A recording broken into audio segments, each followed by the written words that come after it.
नमस्कार दोस्तों। दिल्ली के जंतर मंतर पर छात्र पेपर लीक के खिलाफ प्रदर्शन कर रहे हैं। अगर किसी परीक्षा का पेपर लीक होता है तो छात्रों का विरोध करना पूरी तरह लोकतांत्रिक अधिकार है।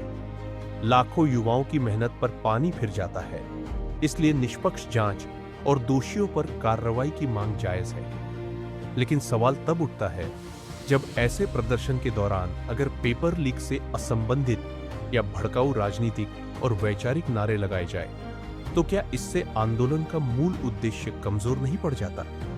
सोचिए, अगर कोई आंदोलन छात्रों के भविष्य के लिए शुरू हुआ हो, लेकिन उसमें ऐसे नारे सुनाई दें जो समाज को बांटने वाले हो या किसी दूसरे राजनीतिक एजेंडे से जुड़े हो, तो आम जनता का ध्यान असली मुद्दे से हट सकता है।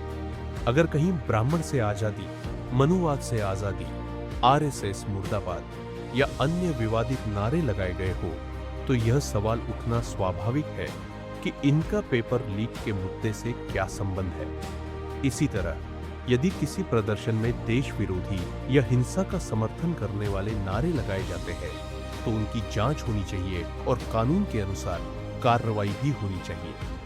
अगर यह आंदोलन केवल छात्रों के भविष्य, पेपर लीक और शिक्षा व्यवस्था में सुधार के लिए था, तो फिर ऐसे नारे क्यों सुनाई दिए जिनका छात्रों के मुद्दों से कोई संबंध नहीं था? उदाहरण के तौर पर सोशल मीडिया पर ऐसे वीडियो सामने आए जिनमें सीता के पति का नाम लेकर नीता के पति का काम कर रहे हैं, जैसे नारे सुनाई देते हैं। सीता के पति का नाम ले लेके नीता के पति का काम कर रहे हैं। राम का नाम ये यदि ऐसे नारे वास्तव में लगाए गए तो यह सवाल उठना स्वाभाविक है कि इनका पेपर लीक या छात्रों के अधिकारों से क्या संबंध है? क्या इससे आंदोलन का मूल उद्देश्य कमजोर नहीं पड़ता?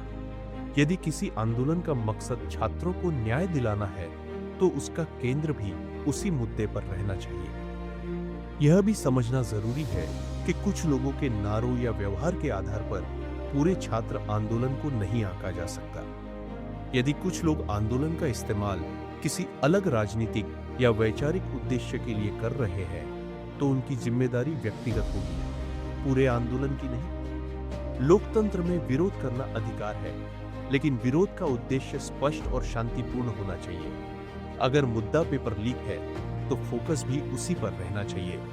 दोषियों को सजा, परीक्षा प्रणाली में सुधार और छात्रों को न्याय। आपकी क्या राय है? क्या छात्र आंदोलनों को केवल छात्रों के मुद्दों तक सीमित रहना चाहिए? अपनी राय कमेंट में जरूर बताइए। अगर आपको यह वीडियो पसंद आया हो तो लाइक करें, चैनल को सब्सक्राइब करें और ऐसी ही तथ्य आधारित वीडियो के लिए जुड़े रहें। धन्यवाद।